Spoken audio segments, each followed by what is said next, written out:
Jerimba Lovers dimanapun kalian berada, gimana kabarnya hari ini? Gua harap kalian baik-baik aja ya. Pada kesempatan kali ini, gua bakal ngerangkum sebuah alur film yang berasal dari Korea. Film ini berjudul Battlefield, yang resmi dirilis pada tahun 2010. Kalau kalian pernah nonton filmnya, pasti kalian udah tahu kesadisan yang ditampilkan di dalam film ini. Sangat brutal dan tidak manusiawi. Di samping itu, kalian akan dibuat emosi melihat pemeran utamanya disiksa dan dijadikan budak seksual oleh orang-orang yang ada di sekitarnya. Selain itu juga, film ini menggambarkan tentang bagaimana seorang manusia bisa menjadi begitu kejam dan menutup mata terhadap kebenaran hanya karena kepentingan sendiri. Oke lah, sebelum masuk ke dalam alur filmnya, gua merasa perlu untuk memperingatkan kalian kalau film ini mengandung banyak unsur kekerasan yang tidak baik ditonton buat anak di bawah umur. Tanpa berlama-lama, kita intro dulu. Meskipun tidak sekeren Iki 7 dan sebagus Sembahyang, tapi inilah intro Jerimbal apa adanya.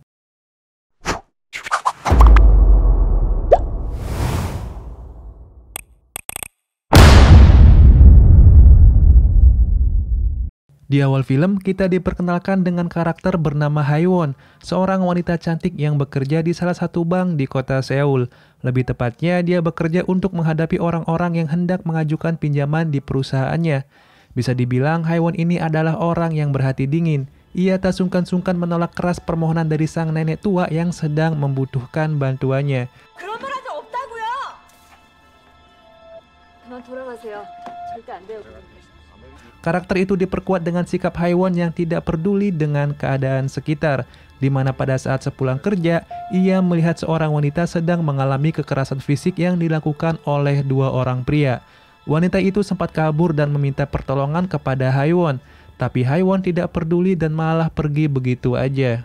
Hingga pada akhirnya Haewon pun diminta datang ke kantor polisi untuk menjadi saksi atas pembunuhan dan penganiayaan seorang wanita yang dilakukan dua orang pria tadi malam. Namun lagi-lagi, ia tidak mau terlibat lebih jauh dan menolak membuat pernyataan mengenai apa yang dia lihat. Akhirnya dengan berat hati, polisi mengeluarkan kedua tersangka dari ruang penyidikan karena tidak ada bukti yang kuat untuk mendukung kesaksian Haewon. Saat keluar di parkiran, Haewon pun melihat sang ayah korban sedang bersitegang dengan para tersangka yang baru dibebaskan. Dan sang ayah tersebut meminta-minta kepada Haewon untuk memberikan pernyataan bahwa mereka adalah pelakunya. Namun tetap saja Haewon diam 1000 bahasa. Para pelaku yang kebetulan berada di sana melihat kejadian itu dan langsung mendatangi Haewon saat akan keluar dari parkiran dan mengancam Haewon agar tidak macam-macam dengannya. Saat kembali ke tempat kerja, Haewon pun langsung menenangkan diri di dalam kamar mandi. Dari sini terlihat bahwa tanpa adanya kejadian ini, tingkat stres Haewon sudah cukup tinggi. Setelah merasa baikan, Haewon pun memutuskan untuk kembali bekerja. Namun sialnya, Haewon terkunci di kamar mandi dan mengira bahwa rekannya lah yang mengunci dirinya di sana. Dengan sedikit usaha, akhirnya Haewon pun bisa keluar dari dalam, lalu menghampiri rekannya dan menampar rekannya itu di depan orang banyak. Yang padahal, pintu itu terkunci akibat ketidaksengajaan seorang cleaning service yang ada di sana. Karena kejadian itu, atasan Haewon memberinya cuti dan memintanya untuk pergi berlibur menenangkan pikiran.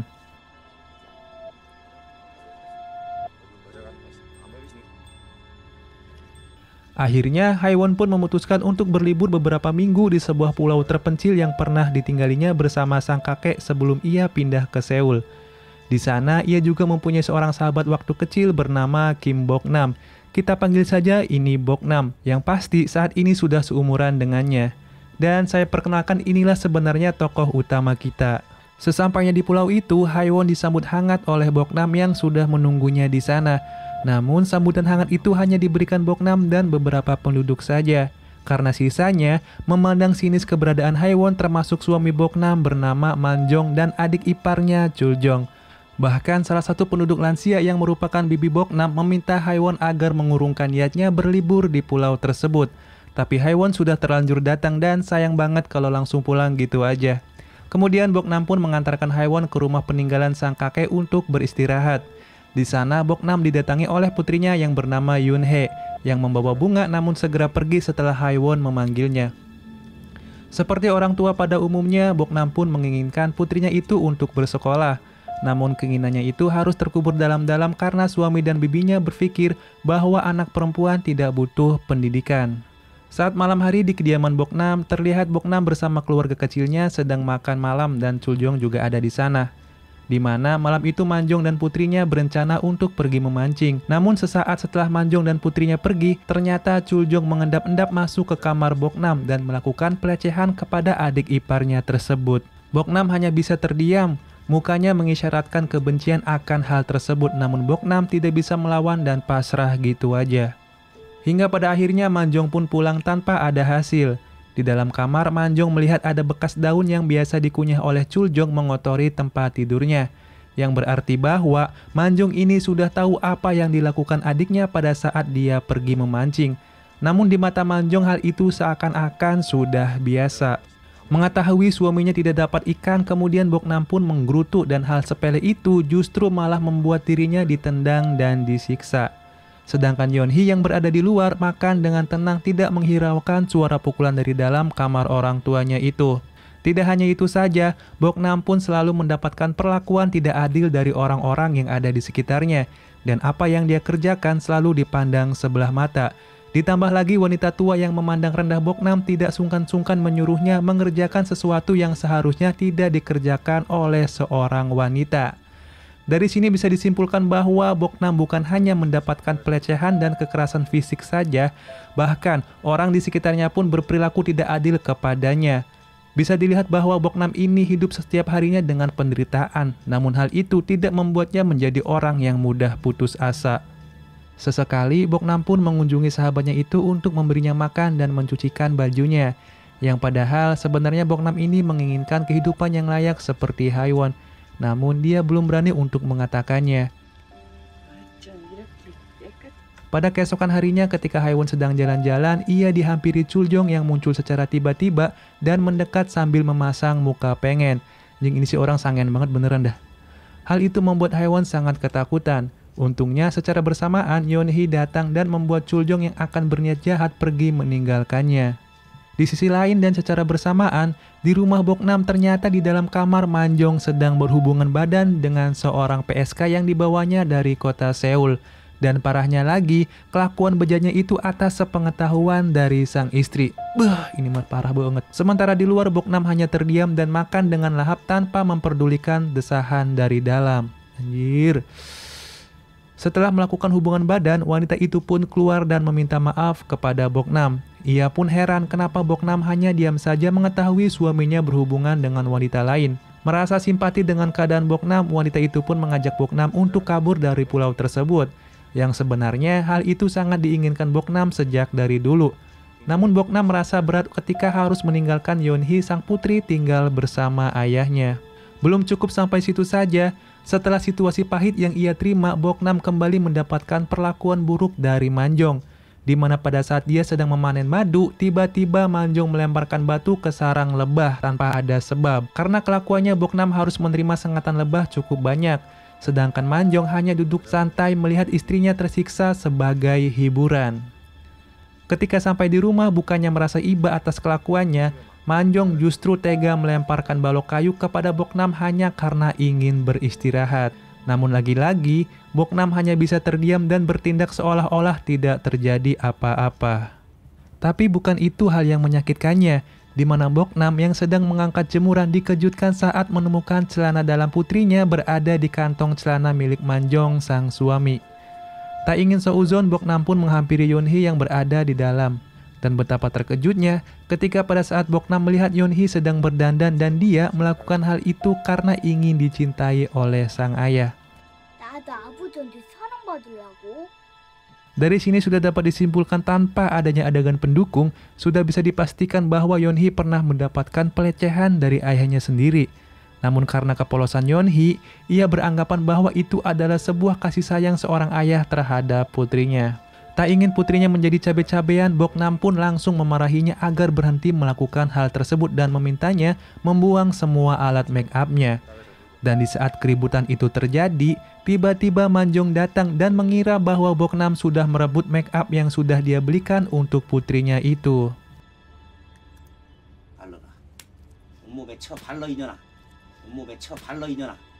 Di sana, Boknam sempat ingin melawan, namun niatnya itu harus terhenti ketika saat melihat putri kesayangannya. Malamnya, Boknam pun mendatangi Haewon dengan wajah penuh cat kuku. Boknam yang sudah tidak tahan lagi hidup di sana memberanikan diri memohon kepada Haewon agar dirinya dan Yeonhee diajak bersamanya ke Seoul. Boknam pun mengungkapkan keresahannya tentang apa yang dia temukan dan merasa bahwa Manjong sudah menodai putrinya sendiri. Namun di sana, Haewon mengira bahwa semua yang dikatakan Boknam hanyalah sebuah kebohongan yang bertujuan agar Haewon bersimpati dan membawanya pergi. 너도 서울 가고 싶어서 그러는 것 같은데. 있는 놈들이 다 어떤 놈인지 알면서 그런 소리 혀? Tak ingin berharap terlalu banyak kepada sahabatnya itu, upaya terakhir pun harus dilakukan Boknam, di mana Boknam mencuri sejumlah uang dari suaminya dan kemudian menelpon seseorang untuk menjemputnya bersama Yeonhee pergi dari pulau itu secara diam-diam. Pada keesokan harinya, Boknam bangun lebih awal dan keluar dari rumah membawa Yeonhee dengan sangat hati-hati menuju ke tepian pulau, yang nantinya Boknam dan putrinya itu akan dijemput di sana.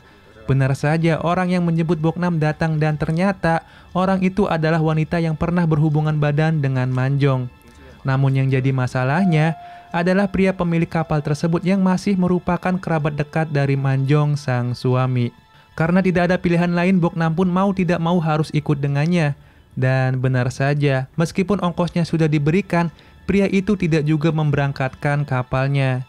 Hingga pada akhirnya Manjong datang dan menyeret Boknam layaknya seekor binatang. Tidak cukup sampai situ saja, Manjong juga memukuli Boknam di depan semua orang. Ironisnya, para perempuan tua di desa tersebut malah melihat kekerasan ini sebagai kewajaran. Seakan-akan sudah seharusnya seorang perempuan tunduk di bawah dominasi laki-laki. Hingga pada akhirnya Boknam mengatakan fakta yang mengejutkan, di mana selama ini Boknam tidak mengetahui siapa sebenarnya ayah dari putrinya itu. Sebab dahulu Boknam pernah dilecehkan secara bergilir oleh penduduk desa di pulau tersebut. Nah, ketahuan kan siapa tuh bapaknya? Yeonhee yang berada di sana pun mencoba menghentikan ayahnya itu, hingga terjadilah sebuah insiden memilukan, di mana Yeonhee harus terlempar dan mengakibatkan kepalanya membentur batu dengan cukup keras. Karena kejadian itu, Boknam harus kehilangan orang yang benar-benar ia sayangi.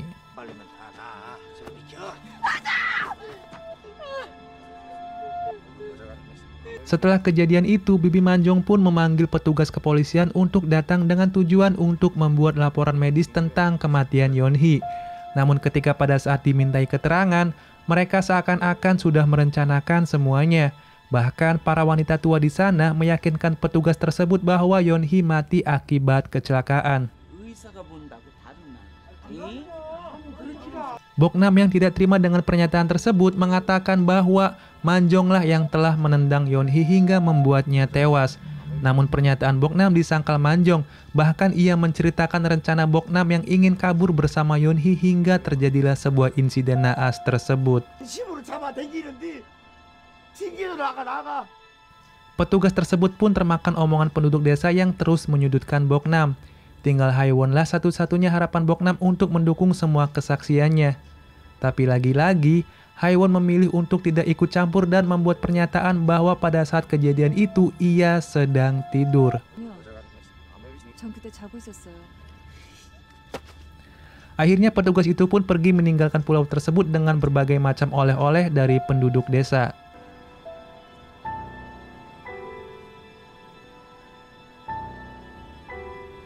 Keesokan harinya, Boknam pun memanen kentang seperti biasa. Tetapi kali ini ia bekerja tanpa henti meskipun para penduduk desa sudah menyuruhnya untuk beristirahat. Boknam terus bekerja hingga semua kentang telah dipanennya. Seakan-akan ia melampiaskan semua kekesalannya dengan bekerja lebih keras. Namun ketika Boknam menyadari semua kebejatan itu sudah pada puncaknya, tiba-tiba Boknam terdiam sambil menatap matahari cukup lama. Dan seperti mendengar suatu bisikan, Boknam langsung menghampiri para wanita tua yang sedang beristirahat dan tiba-tiba Boknam telah benar-benar kehilangan kesabarannya dan membantai semua wanita tua itu satu persatu. Sedangkan Bibi Manjong yang berusaha kabur dengan mencoba terjun ke laut harus tewas akibat tubuhnya mendarat di atas batu. Tidak hanya para perempuan tua saja yang dibunuh, bahkan para pria di pulau itu pun satu persatu ia tikam dengan celuritnya.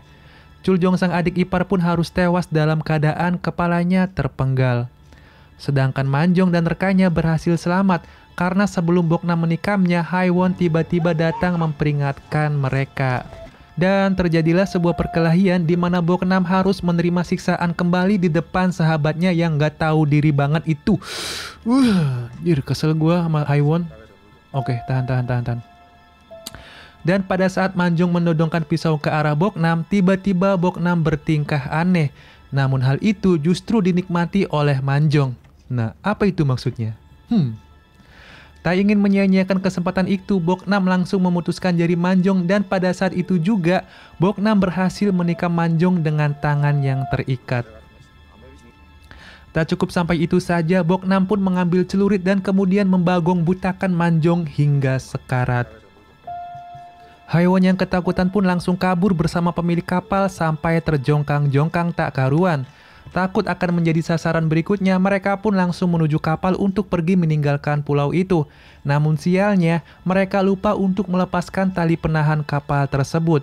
Dengan terpaksa pemilik kapal kembali turun dan tiba-tiba ternyata Boknam sudah ada di belakangnya. Naas, pemilik kapal yang mencoba menyelamatkan diri harus tewas dengan mengenaskan, terkena baling-baling kapal. Haewon adalah satu-satunya saksi hidup tentang betapa tragisnya tragedi berdarah yang terjadi di pulau tersebut. Dan kini dia melanjutkan perjalanannya menuju Seoul sendirian menggunakan kapal yang ia kendarai sendiri.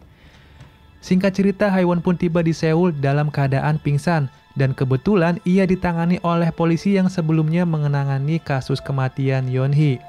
Di sana Haewon dijadikan tersangka dan ditahan akibat dugaan kekerasan yang terjadi di pulau terpencil itu. Karena ditemukan bercak-bercak darah di kapal yang ia kendarai ke Seoul. Di sisi lain, ternyata Boknam masih hidup dan kini dia menjelma menjadi seorang wanita modern dengan hiasan yang tebal. Tetapi Boknam tidak tinggal diam saja, ia sadar bahwa sebenarnya Haewon menyaksikan peristiwa terbunuhnya Yeonhee. Namun ia tidak pernah mengatakan sebenarnya ketika ditanya oleh petugas sehingga Boknam harus kalah argumen dengan penduduk setempat.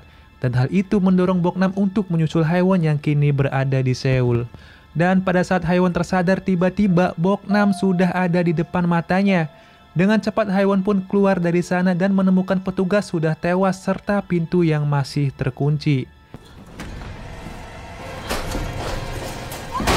Haewon pun sempat melawan, namun sialnya, pentungan security yang ia hantamkan tidak mampu membuat Boknam goyang sedikit pun. Disawer kali biar goyang. Bahkan petugas yang dikira sudah tewas pun sempat menembak perut Boknam beberapa kali, namun ia masih bisa berdiri dan mampu menghantam palu besar yang membuat petugas itu benar-benar mati. Dalam keadaan yang sudah sekarat, Boknam masih ingin berusaha membunuh Haewon menggunakan palu. Namun dengan sigap, Haewon menusuk lehernya dengan seruling yang dibawa Boknam dari tempat kelahirannya itu. Sebuah seruling di mana awal kisah persahabatan mereka berdua bermula dan akhir kehidupan dari Boknam. Di akhir film, kita diperlihatkan Haewon yang sekarang tidak ragu-ragu untuk menindak sebuah kejahatan, di mana ia mendatangi kantor polisi kembali untuk memberikan sebuah pernyataan dan menjadi saksi atas pembunuhan seorang wanita di awal film tadi. Ia tak sungkan-sungkan menunjuk kedua pria yang ia curigai sebagai tersangka. Dan kini, Haewon hidup dengan sebuah penyesalan akibat memilih bungkam dan bersikap bodoh amat terhadap orang-orang yang ada di sekitarnya. Yang padahal, kalau dia mau menyingkirkan egonya, mungkin saja peristiwa mengerikan itu tidak akan menimpa sahabatnya. Film pun tamat.